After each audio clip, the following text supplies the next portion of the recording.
जी टैक्सला, माशाल्लाह। मैं आपके पहले तो शानदार इस्तकबाल का शुक्रिया अदा करना चाहता हूं, लेकिन उसके अलावा मैं जो आपके अंदर शऊर देख रहा हूं उसका सलाम करना चाहता हूं आपको। और आज मैं अपनी बहनों को खास तौर पे खुशामदीद कहता हूं। कभी मैंने इतनी तादाद में टैक्सला में इतनी तादाद में ख्वातीन नहीं देखी, और ये बड़ा अच्छा, हमारी आजादी की तारीख में ये एक बड़ी खुशाइन चीज है।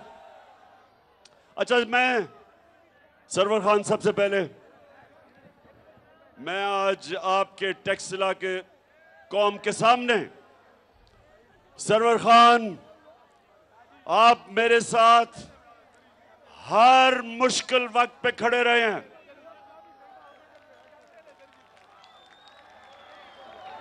धरने में आप खड़े रहे, और जब लोगों के ज़मीर का सौदा हो रहा था, लोटे बनाए जा रहे थे,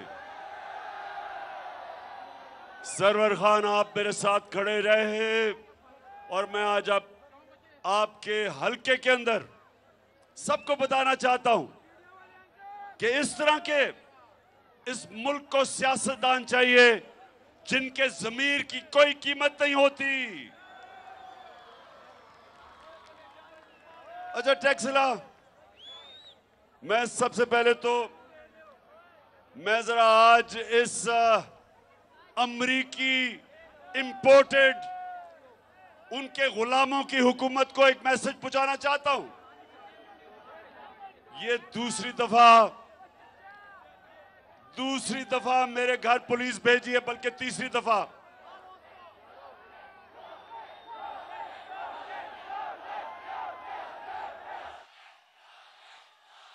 तो इंपोर्टेड हुकूमत सुन लो, ये बजाय ये धमकियां देने के। और मैं ये आज आपको अपनी सारी कौम को गवाह बना के इस इंपोर्टेड हुकूमत को एक पैगाम देना चाहता हूं कि इस मुल्क में जो हकीकी आजादी की तहरीक चल पड़ी है, तुम जितने मर्जी लोगों को जेलों में डालोगे, तुम्हारे पास इतने जेल नहीं। कौम तैयार है,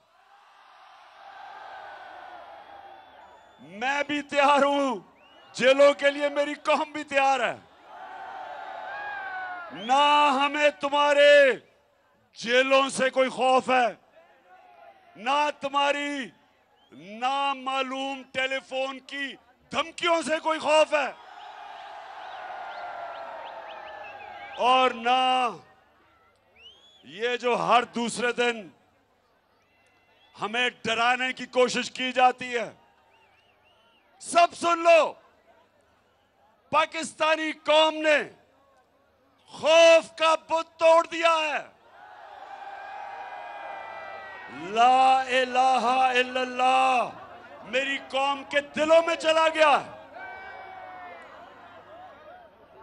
जिसके दिल में ला इलाहा इल्लल्लाह चला जाए, जिसका ईमान ला इलाहा इल्लल्लाह पे खड़ा हो जाए, वो किसी के सामने सिवाय अल्लाह के झुकता नहीं है। तो ये कौम आज तैयार है, मेरी कौम तैयार है। पहले बताओ, टैक्सला तैयार हो?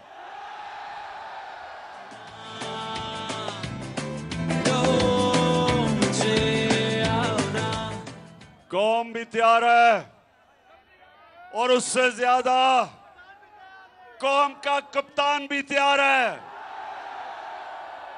जेल तो छोटी सी चीज है हमारे लिए, कौम का कप्तान अपनी हकीकी आजादी के लिए अपनी जान की कुर्बानी देने के लिए तैयार है।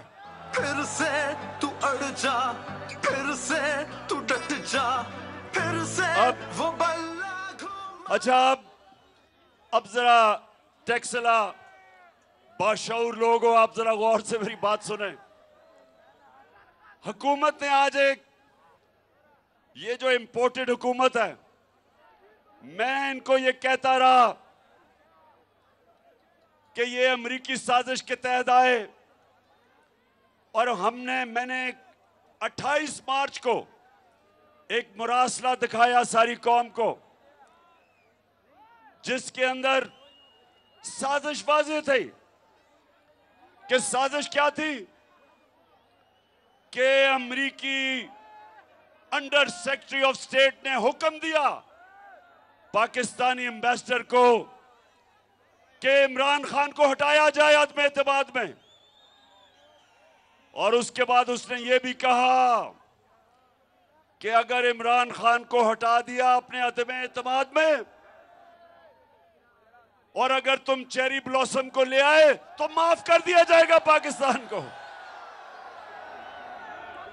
अब डीजल पे बाद में आता हूं डीजल पे। सुने जरा, डीजल पे बाद में आता हूं। तो उस टेक्सला उस मरासले में क्या था, उसमें उन्होंने कहा कि इमरान खान को हटाना पड़ेगा और उसमें उन्होंने ये कहा कि अगर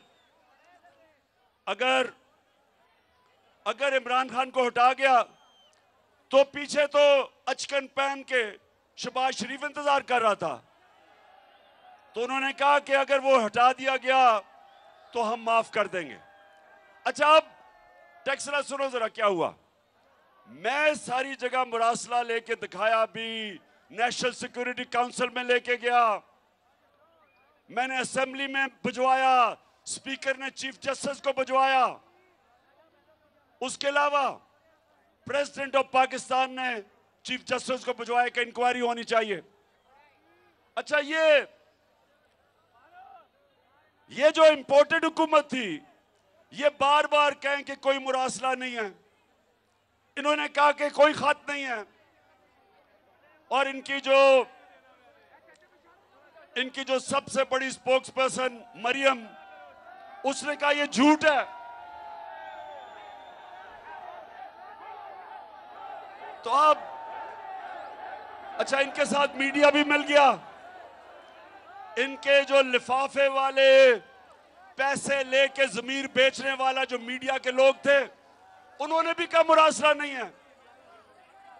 फिर क्या हुआ, और मीडिया इनके कंट्रोल में, मीडिया में जो हमारी हिमायत करता है उनको धमकियां, सोशल मीडिया के ऊपर पकड़ के नौजवानों को जेलों में। तो इन्होंने कहा कि जनाब कोई मुरासला नहीं है, और वो दब गया। अब मैं चेरी ब्लॉसम साहेब आपका शुक्रिया अदा करता हूं, और मरियम जो सच नहीं बोल सकती, आपका भी शुक्रिया अदा करता हूं कि इन्होंने मुरासले को उठा दिया। अब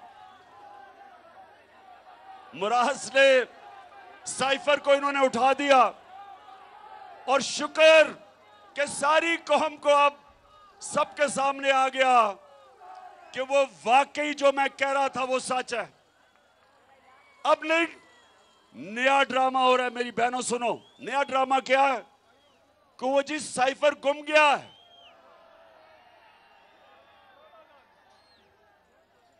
मरियम बीबी, वो साइफर नहीं गुमा। आप चाहेंगी कि गुम हो जाए, क्योंकि पता चल जाएगा कि आपके वालिद ने और चाचे ने अमेरिकनों के साथ मिलकर साजिश करके हमारी हुकूमत गिराई।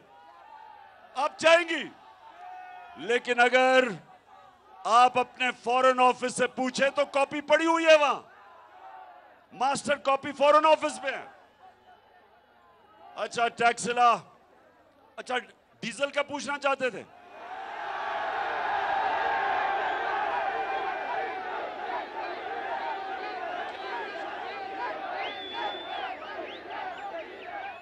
डीजल का अब ये हुआ क्या है, हमारी हुकूमत गिराई गई। नौजवानों, पता है इन्होंने किस वजह से कहा कि जनाब इमरान खान की हुकूमत को जाना चाहिए? क्या वजह थी? महंगाई। इन्होंने कहा इमरान खान ने महंगाई कर दी, और वो कांपे टांगने वाला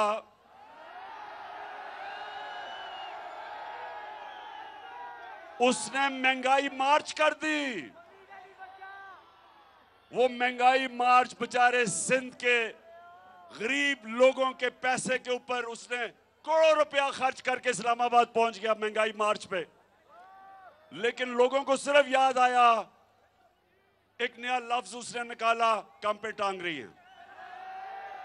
तो इन्होंने महंगाई कि जी महंगाई कर दी इमरान खान ने।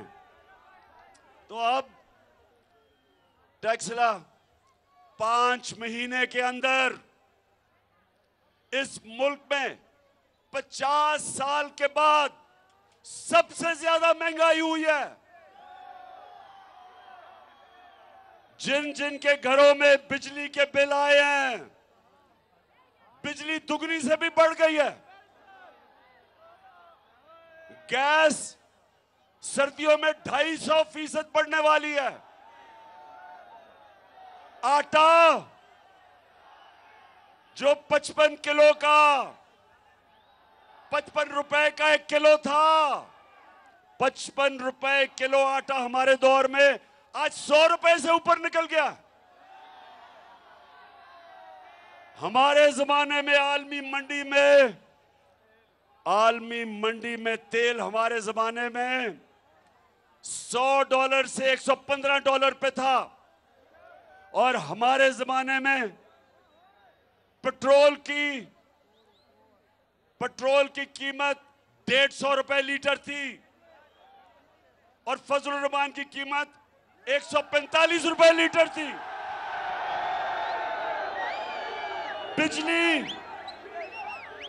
बिजली 16 रुपए यूनिट थी।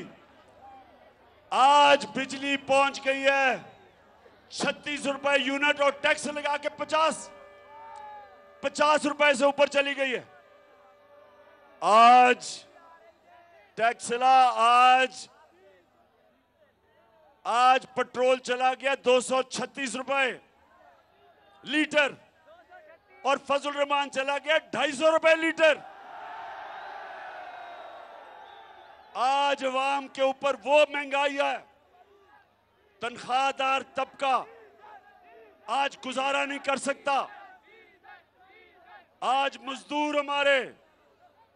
आज हमारे सरकारी नौकर, पुलिस वाले, सारे पाकिस्तान के तनख्वाहदार लोग, आज उनकी तनख्वाहें पूरी नहीं हो रही। ये इन्होंने तोहफा दिया है महंगाई का। और उसके अलावा हमारी मायशत जो हुकूमत की इकोनॉमिक सर्वे के मुताबिक 17 साल में बेहतरीन ऊपर जा रही थी, आज नीचे तेजी से जा रही है। महंगाई उस्मानों पे, बेरोजगारी बढ़ रही है, मायशत नीचे। और ये था तोहफा इस इंपोर्टेड हुकूमत का। और इसलिए मैं टैक्सला आपके पास क्यों आया हूं, मैं सारे पाकिस्तान में क्यों जा रहा हूं, कि ये वक्त है कि मेरी कौम इस जुल्म के निजाम के खिलाफ खड़ी हो।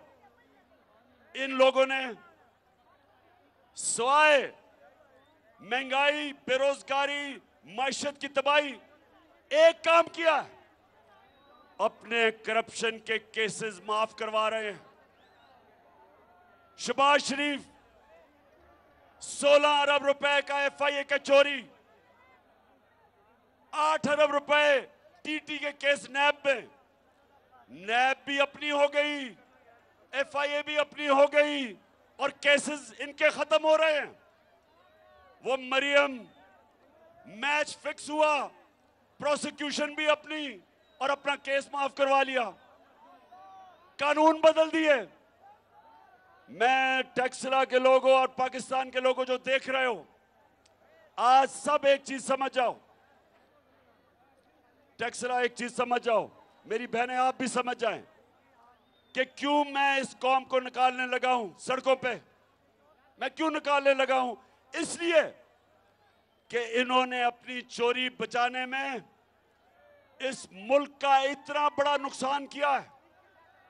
इन्होंने जो कानून बदले हैं, इससे ताकतवर लोग जब चोरी करेंगे वो पकड़े नहीं जा सकते। व्हाइट कॉलर क्राइम होती है ताकतवर लोग जब चोरी करते हैं। इन्होंने कानून ऐसे बना दिए हैं कि आज जो भी पैसे वाले लोग मुल्क से पैसा चोरी करके मुल्क से बाहर भेजेंगे, अब पाकिस्तान का कानून उनको नहीं पकड़ सकेगा। अब सिर्फ छोटे चोरों को पकड़ेगा। अब पकड़ेगा भैंस चोर या साइकिल चोर या मोटरसाइकिल चोर। बड़े बड़े डाकू नहीं पकड़ सकेगा अब हमारा कानून। और इसलिए मेरे नबी सल्लल्लाहु अलैहि वसल्लम ने कहा था कि जो कौमें छोटे चोरों को पकड़ती हैं और बड़े डाकुओं को नहीं पकड़ सकती, वो तबाह हो जाती है, वो कौमें तबाह हो जाती है। और ये जो अब जिस तरफ ये पाकिस्तान को लेकर जा रहे हैं, मुल्क अपनी तबाही की तरफ जा रहा है। और मैं सबसे पूछता हूं, जो इन चोरों को रोक सकते थे, जो इस साजिश को कामयाब होने से रोक सकते थे, मेरा सबसे सवाल है कि क्या आप अगर ये समझते हैं कि कौम आपको माफ कर देगी, कि आप कहें जी हम न्यूट्रल हैं, कौम नहीं माफ करेगी। टेक्सला, क्या आप माफ करेंगे उन लोगों को जिन्होंने इन टाकों को आने दिया? क्या मेरी बहनों मुझे बताएं, क्या आप अपने चौकीदार को माफ करेंगे? नहीं। अगर आपके घर पे डाका पड़े और चौकीदार कहे मैं न्यूट्रल हूं, आप माफ करेंगे? मुल्क तबाही की तरफ जा रहा है, माशत तबाह कर दी, लोगों को महंगाई की दलदल में फंसा दिया और इन चोरों को ऊपर बैठा के इनके केसेस माफ हो गए। हम कहें जी मैं तो न्यूट्रल हूं, मुल्क तबाही की तरफ जा रहा है, कौम सब उन लोगों की तरफ देखती है, उन इदारों की तरफ देखती है जो इनको रोक सकते थे, इन चोरों को। और जो ये देख रहे हैं कि एक के बाद दूसरा वो इसहाक डार आ गया है। इसहाक डार का मैं आपको बता दूं, दुनिया में मैंने बड़े बड़े बुज़दिल लोग देखे हैं। नवाज शरीफ बड़ा बुज़दिल आदमी है जो हमेशा बाहर भाग जाता है, मुल्क में पैसा चोरी करने आता है और जैसे ही कोई इसको पकड़ने लगता है बाहर भाग जाता है, फिर एनआरओ लेके वापस आ जाता है। लेकिन अगर नवाज शरीफ से भी मैंने कोई बुज़दिल आदमी देखा है, उसका नाम है इसहाक डार। जो वो बिलावल कहते हैं ना, कांपे टांगती हैं, वो डार की कांपे टांगती है। और मैं मान ही नहीं सकता, मैं सारी कौम के सामने कह रहा हूं कि जब तक इससे डील नहीं हुई और इसको ताकतवर हलकों ने इसको एनआरओ की डील नहीं दी, उन्होंने इसको दिलासा नहीं दिया कि फिक्र ना करो तुम्हें नहीं पकड़ा जाएगा, तब तक वो गीदड़ कभी नहीं आ सकता था पाकिस्तान। तो मैं आज फिर कहता हूं कि ये मेरे नबी सल्लल्लाहु अलैहि वसल्लम ने एक कौम की तबाही का रास्ता बता दिया था आज से 1500 साल पहले, कि जो कौमें बड़े बड़े डाकुओं को नहीं पकड़ सकती और सिर्फ छोटे चोरों को पकड़ती है, वो मर जाती हैं, कौमें तबाह हो जाती हैं। ये है हमारी तबाही का रास्ता कि चुन चुन के ये डाकू अरबों रुपए की चोरी इन्होंने किया। इन्होंने जो एनआरओ लिया है, टैक्सला जो इन्होंने एनआरओ लिया है यानी चोरी माफ करवाई है, वो इस कौम का कितना पैसा था? 1100 अरब रुपया। 1100 अरब रुपया इस कौम का माफ करवाया है। और अगर इसके ऊपर मेरी कौम मेरे साथ नहीं निकलेगी तो कौम का कोई मुस्तकबिल नहीं है। आप नौजवानों, आपका कोई मुस्तकबिल नहीं है इन चोरों के नीचे। जिस कौम में इस तरह के लोग ऊपर बैठ जाएं, उस कौम का कोई मुस्तकबिल नहीं है। जब मुशर्रफ ने पहले एनआरओ दिया 2007 में, जब इन दोनों करप्ट जरदारी और नवाज शरीफ को एनआरओ दिया, आप जानते हैं इस कौम के ऊपर क्या गुजरी? इन्होंने 2008 से और 18 तक 4 गुना पाकिस्तान के कर्जे बढ़ाए। इन्होंने जो मुल्क को लूटा, 4 गुना ज्यादा इस मुल्क का कर्जा बढ़ा। 6,000 अरब से 30,000 अरब पे हमारा कर्जा चला गया।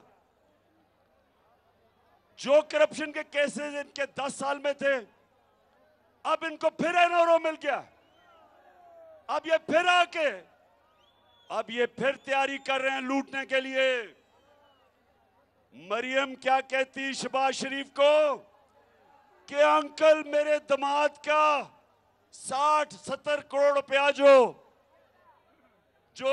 ग्रिड स्टेशन उसकी हाउसिंग सोसाइटी में बना था, वो उससे माफ करके कौम के टैक्स के पैसे से वो पैसा दिलवाओ। यानी शर्म नहीं आई कि पहले चोरी बच गई, फिर से चोरी शुरू कर दी है।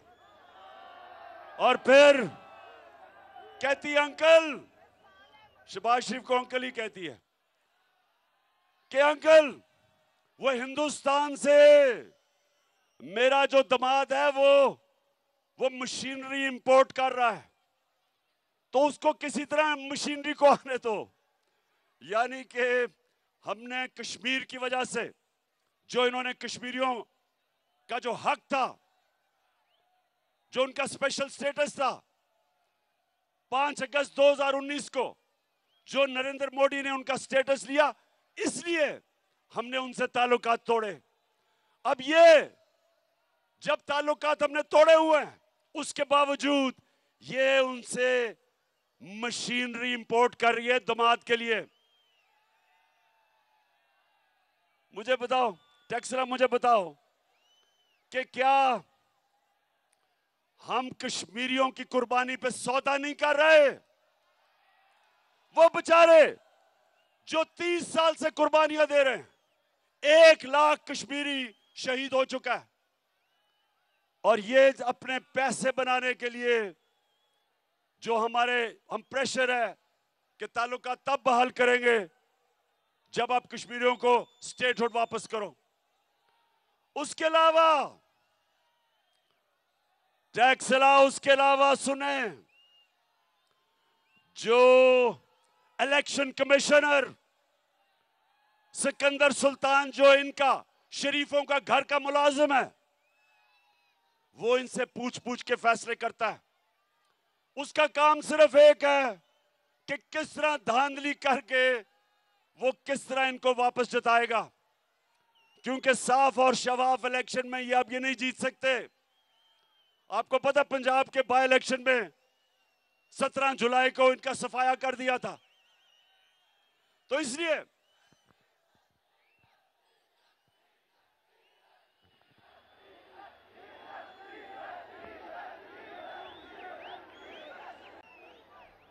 हाँ, तो टैक्सला आप पहले बताओ तैयार हो आप?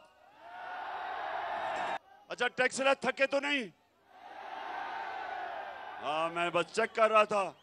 बहनें तो इधर बिल्कुल ही थकी, माशाल्लाह, जुनून उनका कायम है। अच्छा टैक्सला, अब मैं आप सबके सामने जो मेरा प्लान इस मुल्क में हकीकी आजादी के लिए, जो मैं अब मार्च इस्लामाबाद की तरफ जो मेरा प्लान बन रहा है, उसमें मैं आप सबको शामिल करना चाहता हूं। आपने सबने तैयारी करनी है, सबने तैयारी करनी है, क्योंकि टैक्सला जंजीरें गिरती नहीं है, जंजीरें गिरती नहीं है, तोड़नी पड़ती है। रोक सको तो रोक लो, तब्दीली आई रे, तब्दीली आई रे, तब्दीली आई रे, मुंह काला कर अपनों का। टैक्सला आजादी, आजादी कोई प्लेट में रख के नहीं देता, आजादी छीननी पड़ती है। ये जो ऊपर मुसल्लत किए हुए हैं और जो इनके हैंडलर्स हैं, सब तैयार हो जाओ।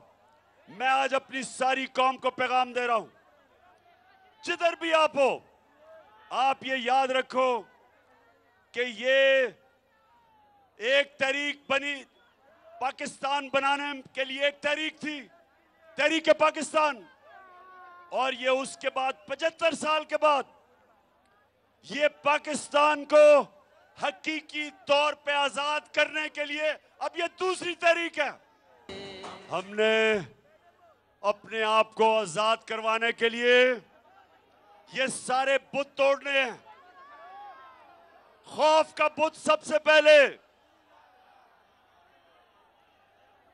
और ये जो चोर हमारे पर मुसल्लत किए हैं, इनसे अपने आप को आजाद करने के लिए हमेशा के लिए ये हमारा दूसरी मिशन है। और तीसरी चीज, मुल्क में सुन लो टैक्सला, कानून की बालादस्ती कायम करने के लिए, जिसको कहते हैं रूल ऑफ लॉ, इंसाफ लाने के लिए। आज तक क्यों नहीं इंसाफ आया? क्यों नहीं इंसाफ आया आज तक पाकिस्तान में? क्योंकि ताकतवर अपने आप को कानून के नीचे नहीं लाना चाहता, वो अपने आप को कानून से ऊपर रखना चाहता है। मेरे नबी सल्लल्लाहु अलैहि वसल्लम के पास जब लोग आए और उन्होंने कहा कि ऐ नबी, एक कुरैश की लड़की को चोरी करने पर सजा मिल गई है, उन्होंने कहा कुरैश की लड़की को चोरी के ऊपर सजा मिल गई है, तो नबी इसको माफ कर दें। तो मेरे नबी सल्लल्लाहु अलैहि वसल्लम ने कहा कि मेरी अगर बेटी भी होती उसको भी मैं सजा देता, कानून के ऊपर कोई नहीं। यानी रूल ऑफ लॉ। जो कौम, पाकिस्तानियों सुन लो, कौमें जो खुशहाल हैं, कौमें जो तरक्की कर रही हैं, उन सारी कौमों के अंदर कानून की बालादस्ती है। और जो कौमें गरीब हैं, जो कौमें इस वक्त गुर्बत में फंसी हुई हैं, महंगाई में, वो कौमें जिनसे लोग तरसते हैं मुल्क से बाहर नौकरियां लेने जाने के लिए, वो सारी कौमों के अंदर यही है जो आज पाकिस्तान में है। अमीर के लिए एक कानून, वो चोरी करे तो एनआरओ, और गरीब चोरी करे तो जेल में। वो सारी कौमों का मसला ये है कि ताकतवर कानून के नीचे नहीं आना चाहता। जो भी मुल्क का ताकतवर है वो अपने आप को कानून से ऊपर समझता है, इंसाफ नहीं आने देता, इंसाफ नहीं होने देता। तो टैक्सला के नौजवानों, इसलिए अल्लाह ने हमारे ऊपर जहाद फर्ज की हुई है। सुन लो टैक्सला, हमारे ऊपर अल्लाह ने जहाद फर्ज क्यों की है? उसने जहाद क्या है कि जुल्म का मुकाबला करना है, नाइंसाफी का मुकाबला करना है, इसको जहाद कहते हैं। आपने जुल्म के बुत के सामने सर नहीं झुकाना। आपने जालिम से खौफजदा नहीं होना, क्योंकि अगर आप जुल्म के सामने नहीं खड़े होंगे, माशरे में जुल्म बढ़ जाएंगे। जब आप जालिम का मुकाबला करते हैं, आप अपने ऊपर से आपको जुल्म से आजाद कर देते हैं। ये हकीकी आजादी की तहरीक दरअसल मेरे मुल्क के मुस्तकबिल की तहरीक है। दरअसल ये मेरे नौजवानों के लिए है, ये मेरे आने वाली नस्लों के लिए है, और इसमें आप सब ने मेरे साथ चलना है। आपका कप्तान तैयार है जहाद के लिए, आपने सब ने मेरी टीम बनना है और इंशाल्लाह जिताऊंगा आपको। ये जो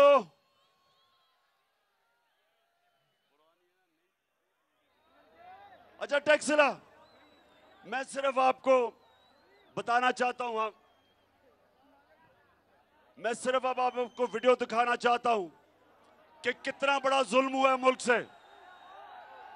अभी देखना, और ये क्या है,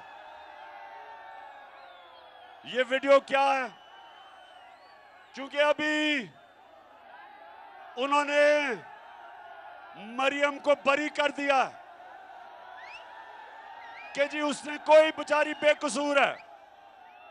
अब जरा ये वीडियो देखें, और मैं इसमें आपको सिर्फ ये बताना चाहता हूं कि कैसे जालिम के लिए एक कानून, ताकतवर के लिए एक कानून और बेचारे गरीब लोगों के लिए दूसरा कानून। ये जरा दिखाएं है कि आपको ये प्रॉपर्टी आप ले सकते हैं, क्योंकि आपने मे फेयर के अंदर जो आपकी 4 अपार्टमेंट्स हैं उनकी 1 अरब से ज्यादा, 1 अरब रुपए से ज्यादा उनकी कीमत है। अब 4.5 अरब तक पहुंच गई है उनकी कीमत। आपने अपनी जो टैक्स में टोटल आमदनी बताई है 94 में 1.5 लाख रुपए है। मुझे ये बताएं कि आपने अरबों रुपए की मे फेयर में प्रॉपर्टी खरीदी कैसे? सुन लिया, ये आज से 10 साल पहले, टैक्स सुनो जरा, क्योंकि आपको भी और दिखाऊंगा, पहले आप समझ लें। 10 साल पहले, बैठ जाओ ना, वो कह रहे हैं बैठ जाओ, ओ जरा बैठ जाए सामने, बैठ जाओ, वो नहीं देख सकते, वो बैठ जाओ। अच्छा 10 साल पहले, 10 साल पहले इनकी, मैंने ये जो आप देख रहे थे, मैंने इंकशाफ किया कि अरबों रुपए की इनकी लंदन के सबसे महंगे में 4 अपार्टमेंट्स थी। पैसा किधर से आया? तो पीछे हो जाओ। अच्छा अब सुने जरा, तो ये जब आया तो मरियम वो जवाब देती है, जरा ये सुने उसका जवाब क्या है। इस तरह मुझे लगा कि आप लोगों को बेवकूफ नहीं बना सकते। मेरी सेंट्रल लंदन में प्रॉपर्टीज तो दूर की बात है, मेरी पाकिस्तान में भी कोई प्रॉपर्टी नहीं है। मैं अपने वालिद के साथ है, और मुझे समझ नहीं आई कि मेरी और मेरी वालदा की और बहन भाइयों की प्रॉपर्टीज ये कहाँ से निकाल के ले आए हैं। मेरे नाम पाकिस्तान में कोई प्रॉपर्टी नहीं है, ये तो इंग्लैंड की बात है। पाकिस्तान में भी बेचारी की कोई प्रॉपर्टी नहीं है, तो लंदन में किधर से आनी थी? अच्छा मरियम बेचारी को एक चीज का नहीं पता था, टैक्सला, वो बेचारी मरियम को एक चीज का नहीं पता था कि अल्लाह अल हक है, वो सच का खुदा है, वो सच सामने ले आता है। तो उसको नहीं पता था कि एक इंटरनेशनल इंकशाफ होता है, पैनामा पेपर्स, दुनिया में बड़े बड़े प्राइम मिनिस्टर, मिनिस्टर्स, उनका इंकशाफ होता है कि उन्होंने अपनी अरबों रुपए की प्रॉपर्टीज छुपाई हुई थी बाहर, वो इंकशाफ हो जाता है, उसमें बेचारी मरियम भी फंस जाती है। अच्छा जब ये इंकशाफ हो जाता है, इंकशाफ हो जाता है, तो मरियम के भाई क्या कहते हैं, हुसैन शरीफ, ये सुने। इस बात को तस्लीम करता हूँ कि अल्हम्दुलिल्लाह पाक लेन के ऊपर जो अपार्टमेंट्स हैं वो अल्हम्दुलिल्लाह हमारे हैं। मैं इस बात को तस्लीम करता हूँ कि उनको ऑफशोर कंपनीज नेस्कॉल लिमिटेड और नीलसन लिमिटेड जो है उनको ओन करती हैं, और मैं आपको ये भी अर्ज करता हूँ उनको होल्ड कर रही है इस वक्त मरियम नवाज शरीफ, मेरी हमशीरा जो है। ठीक है जी, ठीक है जी, ठीक है। उसने कहा कि लंदन तो छोड़ो, पाकिस्तान में भी कोई प्रॉपर्टी नहीं है। इंकशाफ होता है 4 साल के बाद, और भाई साहब खुद ही कह देते हैं कि वो 4 महलात मरियम के हैं। अब मुझे यह समझाएं कि अदालत ने इसे कैसे बरी कर दिया? 4 बड़े बड़े महलात हैं।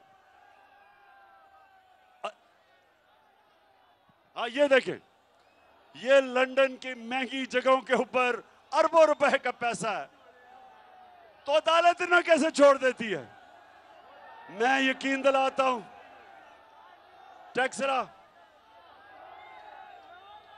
मैं जरा आपको यकीन दिलाता हूं, अगर कोई कमजोर सा आदमी, कोई मजदूर, कोई बेचारा किसान, कोई छोटा सरकारी नौकर, अगर उसके ये निकलाते बड़े बड़े अपार्टमेंट्स, तो पुलिस ने उसको जेल में डाल के वो छितरौल करना था कि अगर उसके नहीं भी होते उसने कहना था हाँ जी मेरे ही हैं। तो ये मैं कह रहा हूं फर्क है कि ताकतवर और कमजोर में फर्क देखें। ताकतवर साफ वो कह रहे हैं कि 4 हमारे मरियम के अपार्टमेंट है, अदालत उसको छोड़ देती है। अच्छा, अब देखें, जब मरियम से वो लोग पूछते हैं अब इंकशाफ हो गया, ये आपके पास किधर से पैसा आया अपार्टमेंट्स का? अब वो कह तो सकती नहीं थी कि नवाज शरीफ का पैसा है, क्योंकि नवाज शरीफ ने तो अपने टैक्स रिटर्न में बताया नहीं था कि मेरे पास इतना पैसा है, चोरी का पैसा था। तो वो फिर क्या कहती है मरियम, जरा ये सुने। हसन हुसैन के पास आज जो भी है वो एक अरबपति दादा के पोते हैं। उस अरबपति दादा के पोते हैं जो 1960s और 70s में पाकिस्तान का अमीर तरीन इंसान था। ये जो एसेट्स हैं, ये जो बिजनेस के लिए पैसा है, ये सारा दादा से डायरेक्टली बच्चों को ट्रांसफर हुआ। अच्छा, अब सुने, वो क्या कह रही है? वो या बाप का तो नाम नहीं ले सकती थी। उसने कहा मेरे दादा अरबोपति थे, वो इतने अमीर थे कि उन्होंने हमें पैसा दे के तो खरीद लिया। अब दादा साहब दुनिया में नहीं थे, वो वफात पा चुके थे। अब दादा से तो कोई पूछ नहीं सकता था, लेकिन मरियम को नहीं पता था कि अल्लाह अल हक है। अब वो दादे का बेटा क्या कहता है, मरियम का चाचा, दादे का बेटा शहबाज शरीफ क्या कहता है, ये सुने जरा। मेरे खानदान को 22 खानदानों में शुमार नहीं होता था। मुझे इसके ऊपर बाइस से फख्र है कि मेरे वालिद का ताल्लुक एक गरीब किसान के घराने से था, हिंदुस्तान से। वो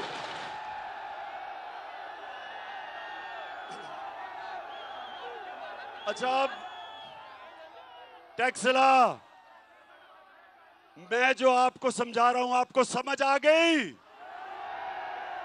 कि पैसा चोरी करो पाकिस्तान से, बड़े बड़े महल्लात खरीद लो बाहर, उसके बाद डील करो, एनआरओ ले लो, वहां से वापस आ जाओ, अपने केसेस माफ करवा लो और फिर चोरी के लिए तैयार हो जाओ, फिर लूटो, फिर कौम का खून चूसो, और उसके बाद जब भी इनको खतरा होगा, मैं आपको यकीन दिलाता हूं कि ये सबसे पहले बाहर भागेंगे। तो मैं आज अपनी सारी कौम के सामने ये अनाउंस करता हूं कि मैं अब पूरी तैयारी कर रहा हूं। 25 मई को हमने ये समझा था कि हम एक पुरअमन एहतजाज कर रहे हैं और हमें ये इजाजत देंगे, जैसे हमने इनको धरने करने की इजाजत दी, हमने कभी नहीं रोका। तो हम ये समझ रहे थे, लेकिन हमारा मुकाबला माफिया से है, डाकुओं से है, मुजरिमों से है। इन्होंने हमारे ऊपर तशद्दुद किया, हमारी फैमिलीज थी, इन्होंने उनके ऊपर टेयर गैस शेलिंग की। पुलिस ने हमारे लोगों के ऊपर घरों में घुस घुस के लोगों को पकड़ा। तो आज कप्तान तैयारी कर रहा है, राना सनाउल्लाह और शहबाज शरीफ तैयार हो जाओ। जो अब मैं तैयारी कर रहा हूं, आपको अब मैं जिस तरह कहता हूं, मुझे तो पता है आपने क्या करना है। मुझे तो आपके प्लान का पता है, लेकिन आपको मेरे प्लान का नहीं पता।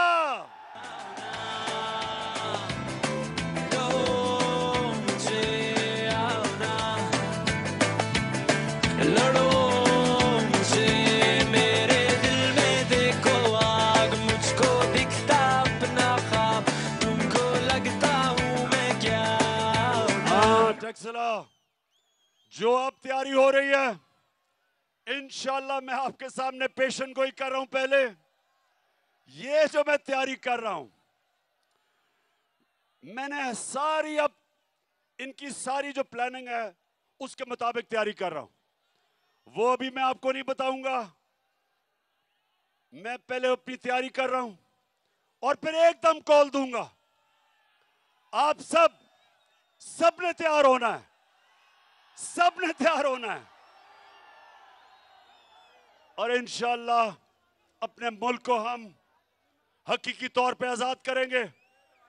और तब जब कानून की बालादस्ती कायम होगी, जब कानून की हुक्मरानी होगी, जब अदल और इंसाफ होगा,